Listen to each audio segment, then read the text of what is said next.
Aku rasa aku penat lah Ici. Biasalah kita pesawat pukul 5 kot. Penat.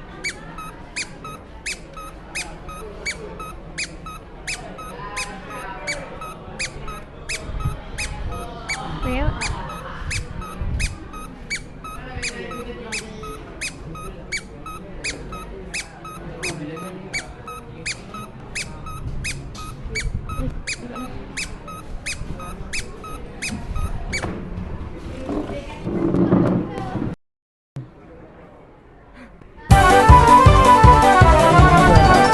Weh, cikgu damai, cikgu damai. Bodoh. Assalamualaikum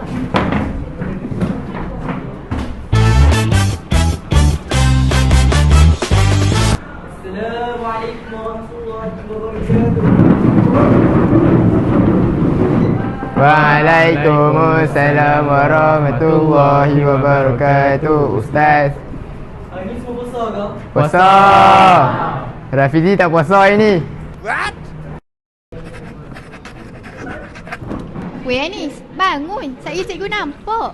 Ish, tak tidur pun aku rehatkan mata je. Bau nugget lah. Hah? Mana? Nugget? Ni bukan bau nugget lah, ni bau ujian. Yelah, ujian. Weh ni macam mana? Lah, ni? Benda macam ni pun tak boleh buat kau? Kan ada dalam buku teks.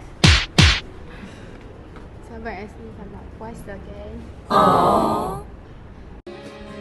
Emosi memang cepat, tapi Ramadan ajar kita untuk kawal hati.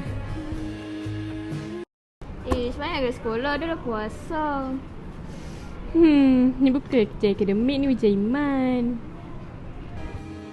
Kat sekolah, kita belajar untuk menjadi pelajar yang bijak. Tetapi Ramadan ajar kita untuk jadi manusia yang kuat dan sabar.